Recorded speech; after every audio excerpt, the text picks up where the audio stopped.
So I've been wanting to do a little video to introduce you to some of the stuff that I make and how I make it. So I work with UV resin. This is just, oh, there you are, an example of the material I use. And I've been working with this particular brand for, I don't know, just a little bit recently. I don't really have a favorite brand per se. Everything I've used so far has been pretty decent. I've used this and another brand called Xiao Xiao, which was pretty good too. So no real, I think it's pronounced Xiao Xiao, but anyway, no real preference in terms of which resin I use, but they're all UV cure resins. And then I have colorants that I add to the resin. It's a little dye that you can add. And I have a full set. My goodness, where is my camera? Like I have a full set of colors, and I can blend pretty much anything that I need with those. So we've got that guy, we've got these guys right there.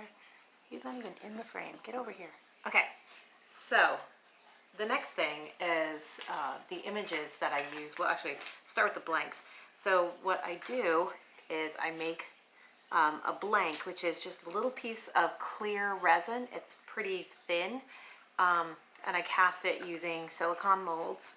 And it's just a little bit of clear resin in the bottom and cure it up good. I can make them in varying sizes and shapes, and make them relatively thin, because when I am tracing an image, if it's really thick, then the image gets this weird offset visually when you're trying to trace, and it's hard to keep track of where you are in the image and where you want things to be. So those are the blanks that I use. And then I have, so one of the things that I do is, if I am using an image as a basis, so if I'm tracing something, if I'm using a picture of someone, or if I'm kind of combining elements or like using them as a guide for what I want to do, what I'll do is I will use clear packing tape. This stuff comes in handy like every other moment in this process.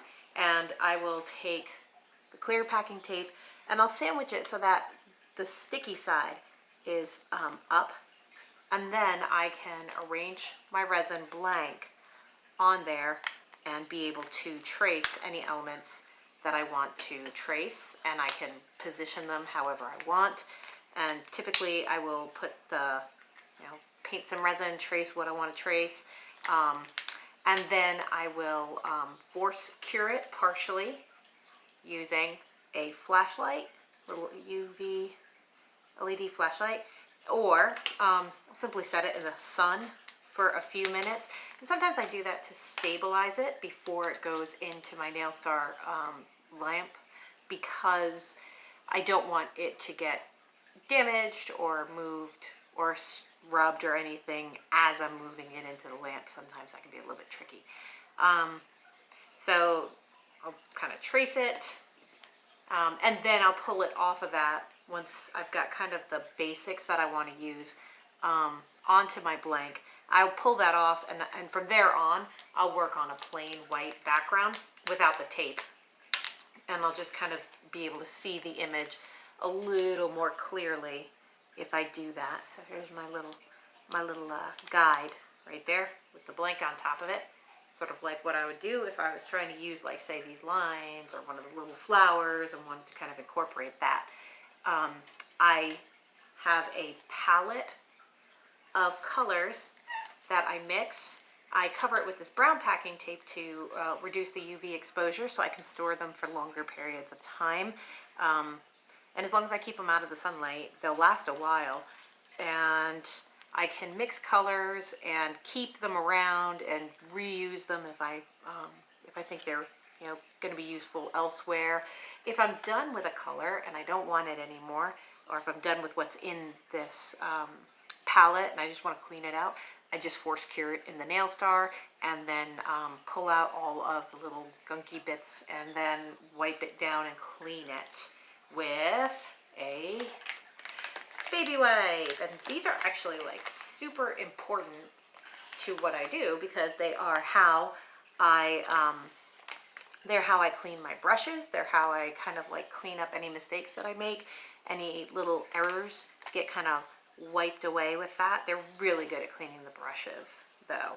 And speaking of the brushes, I have some brushes that I use. That's the back end of that brush. What am I doing? And these really, really fine tipped ones, I actually made them by taking cheapy brushes and just cutting them down until I only have like a few hairs left.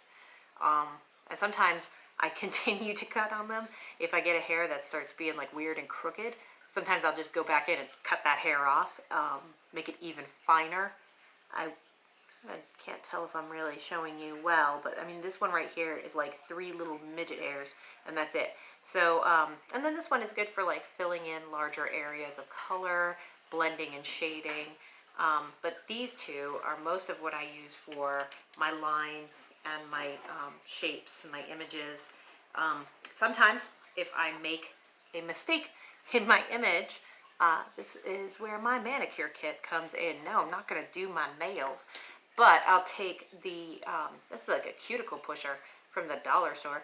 And this bad boy is really useful because I will wrap the end with a baby wipe and I can get in and like kind of remove any mistakes that I make that are like little. And then also too, I use it for positioning the cord when I am curing it to the image, which leads us into talking about that. I have all this cotton cord in different colors: black, dark brown, medium brown, tan, and like off, well, I don't know if that's tan, it's kind of golden, and like a khaki sort of tan color. And it's just plain cotton cord, but what I do is fuse it around the piece using clear resin, and you can kind of see it here on this piece. That's just the cord goes around, and then I can shape it to make the bail. Sometimes I make the bail kind of soft and wobbly like this one, but a lot of times I'll also fuse this together and make the bail harder. It just makes barely any difference in how it wears, you know. One of the things that I do though is, you know, a lot of times I'll make the bail, fold it back, and then I have to cut it. So I have my little X-Acto knife. And here's an example of a bail that's been folded back and cut. And this is my piece, the Madonna, little sainted lady kind of piece. Woo. Yeah. And kind of almost see it. I don't know how well you can see it, but I like the fact that when you put the cord around, what happens is that, to me, it resembles actual stained glass, the lead in between the different pieces of stained glass. So for me, it's very like on point with the feel, overall feel of it. And then once I've got the image done, the coloring done, the shading done, and then I get my cord wrapped around and form the bail. The next thing I do is I just layer on clear resin and cure it in order to give sort of like a thickness to it, for one thing, to make it a little more sturdy, but also to finish off the piece and make it very smooth and shiny. However, I have to be honest, I sort of intentionally don't go for perfection there because I want it to have that appearance of old glass. And, you know, old glass is wavy, it's wobbly, it's got these like swirls and dips in it. Sometimes the light catches in interesting ways. And also too, sometimes there's little air bubbles and inclusions.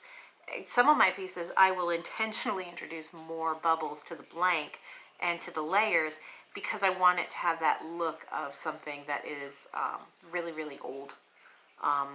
And something that is sort of like, you know, the kind of stained glass window that you would see if you were touring like an old building or an old church or something.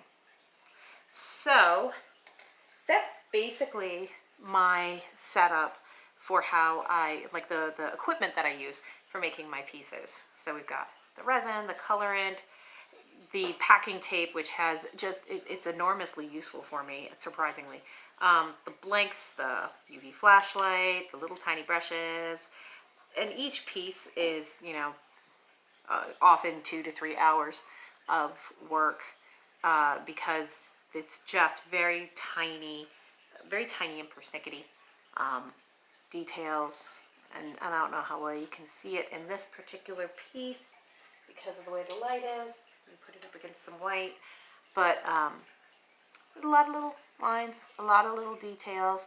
And every time that I'm working on these little lines and details, you know, I have to get things down that I like and then cure it for 2 minutes to make sure I don't lose it or damage it. And then I can go back in again, do some more things that I like, cure it again for 2 minutes. So there's a lot of like back and forth between, you know, actual painting time and curing time, and then mixing paints. And so it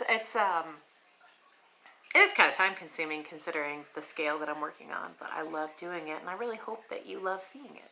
So that's my setup. And I really hope that this kind of tour of my stuff, you know, really kind of gives you a feel for what I'm doing, and I hope that you kind of enjoy it. And I might continue to make some little videos showing my work in progress, actually considering doing some like time-lapsey ones where you can see the entire process from start to finish. Let me know if you'd be interested in seeing that, because I certainly don't want to force videos of my hands upon you. And also, please, you know, forgive the shaky cam at times and the crudeness of the setup. I've never done this before. I feel a little weird recording this because I'm talking to no one and my son is here and he's looking at me like I'm nuts. So, yeah, thank you so much for watching this and giving me roughly 12 minutes of your time. I appreciate it. You're awesome. You.